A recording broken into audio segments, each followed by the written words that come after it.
Ew, get out of my way, you man. I'm better than all of you! You guys, if you've watched anything Marvel or Star Wars or Disney related, they're trying a little too hard to show strong female characters. But in the new worldwide phenomenon, K-pop Demon Hunters, Rumi, Mira, and Zoe do it flawlessly. Between fixing their makeup, dropping bars, and obliterating demons, these three prove that girl power should feel fun, not forced. So sit back, relax, and let them show us how it's done.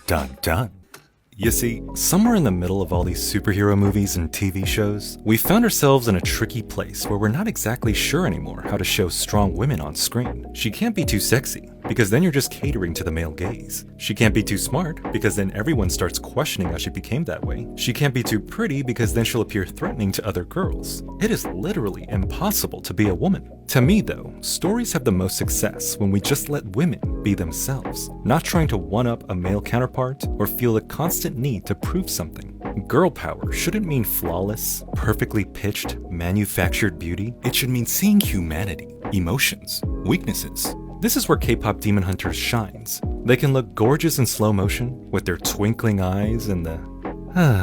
I'm sorry, what were we talking about? But they can also look goofy as hell. Like, sometimes I can't even believe these two are the same person. Or these two.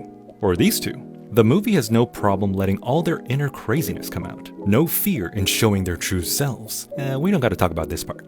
Unless you wanna talk about it. It's refreshing to see girls so comfortable in their own skin, slurping down ramen in 2 seconds flat, and suffering the consequences. Sorry about the fart sounds, I added those in. And before you know it, we're introduced to these guys, the antagonists of the movie. We learn that their master plan is to disguise themselves as a K-pop boy band in order to steal the souls of fans everywhere. And this right here is a genius concept, because it immediately sets up the simple gender dynamic throughout the entire movie. Girl band versus boy band. And while the rest of the story will have Huntrix and Saja boys competing in award shows and whatnot, it never gets toxic. Sure, they want to go to war with them, but most of the time, their rivalry is played for laughs. Bring out the slide! Wait, what the? Their unspoken battle of wits is intelligently written and hilariously executed. Contrast that with other movies where they forget all subtlety. In Ralph Breaks the Internet, Vanellope glitches into a room full of every Disney princess ever. Yep, Merida's in there too, I guess. But in order to figure out if Vanellope's really a princess, she gets asked the following question. Do people assume all your problems got solved because a big strong man showed up? Yes, what is up with that? As much as I can find the humor in a line like this, to me, it broke the fourth wall just a little too much. The meta commentary on how every Disney princess has been saved by a Prince Charming, or a suave thief, or a street rat, isn't just heavy-handed, but clunky too, and in an effort to erase decades of damsels in distress, which they perpetuated, by the way. Yo, what the f***? Disney will sometimes add things to their newer movies that no one asked for. You shall be the next Sultan.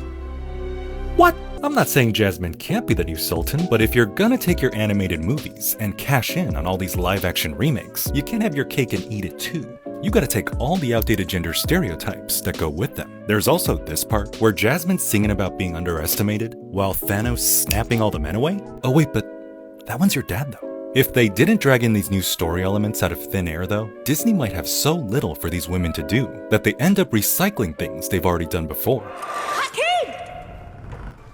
You were just a boy when your father came to work the grounds. Wait, they wouldn't do this whole ending again, right?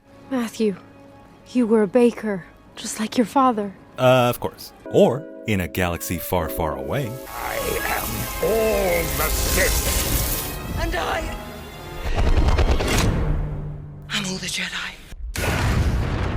See what I mean? But if we look back at 2023's Barbie, brought to you by the all-new Chevrolet Blazer. No, but seriously, how did we let them get away with this car commercial in the middle of the movie?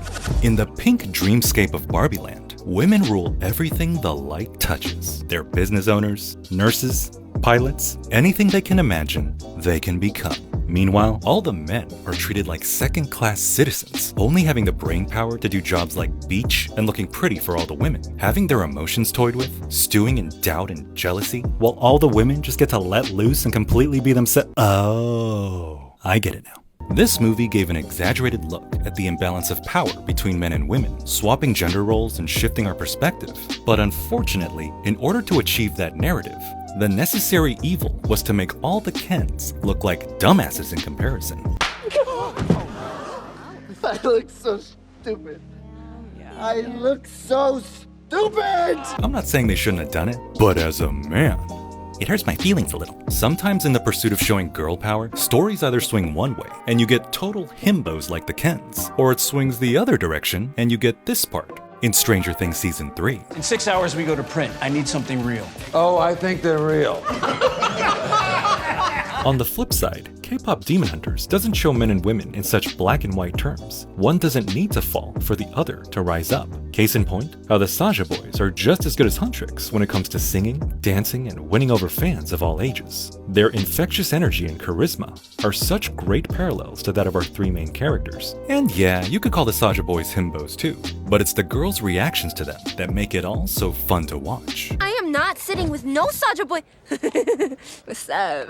They're equals, whether it comes to performing on a stage or facing off in a bathhouse. These girls kick ass and we don't even question it. Then why is it that other movies and shows have such a hard time getting us to believe the same concept? I would point to the fact that the women here always seem to be written as perfect from the first draft. Ray bypassed the compressor? Cool. Cassie just built a subatomic Hubble telescope in a basement? Great. Riri built a functional quantum computer just to crack her own encryption? Awesome. Wow. And if we take a look back at the show She-Hulk, for example, there's a training montage where she's trying to learn her newfound abilities, familiarize herself with powers that— oh wait, what? She just knows how to do everything already? I see. Her human counterpart, Jennifer Walters, explains that unlike her cousin Bruce Banner, she has had to control her anger all her life because she's a woman. I do it pretty much every day because if I don't, I will get called emotional or difficult or might just literally get murdered. This was actually a great moment in the show because it took what every woman is probably thinking and finally said it out loud. But I raised the question, how does any of that translate to her being able to throw a boulder farther, or clap harder, or balance better? Well, actually the balance thing makes sense, but women be doing yoga. Kidding. But they do though, come on. Having She-Hulk be inherently better than the Hulk at everything from the get-go kinda comes out of nowhere. You could argue that if the roles were reversed and he was better than her, we wouldn't blink twice. But I bring this up because the show rubs our noses in it sometimes. Oh, because I'm better than you? It's just basically different. In a better way. On the other end of the spectrum is the live-action Mulan back in 2020, who pretty much had this same facial expression for 1 hour and 44 minutes. Well, not counting this part, where they left her stunt double in there. Whoops. Along with removing all the personality of her animated version, they also removed this entire bit where she uses her intelligence to achieve the impossible. And instead, go with this. You see, she's able to carry the 2 buckets of water better than all the guys, because in the previous scene, she finally unlocked her chi, whatever that means. Forget the payoff of seeing a girl do what no other guy can because of her ability to see things in a different way. Just have her inexplicably accomplish the goal because the plot said it was time for her to do so. Watching this unfold for the first time, you can't help but feel like Disney fundamentally misunderstood the entire point of this moment. But is it all that surprising when just a year before, we got this scene in Avengers Endgame? I don't know how you're gonna get it through all of that. Don't worry.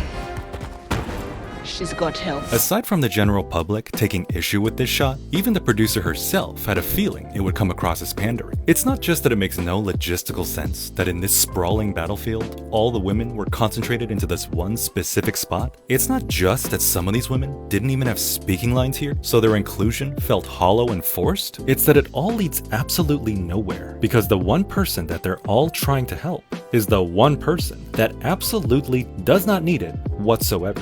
This is Captain Marvel we're talking about, who comes from a race of noble warriors. Heroes. Noble warrior heroes. Oh, well, excuse me. Are we forgetting that she can do this, and this, and this? It's not female empowerment when she's already the most powerful female in the universe. If we revisit that bathhouse scene in K-pop Demon Hunters though, when Mira and Zoe are overwhelmed by evil forces, they actually need Rumi's help to bail them out. And the moment she does, you actually feel like these girls are a team and that the stakes matter.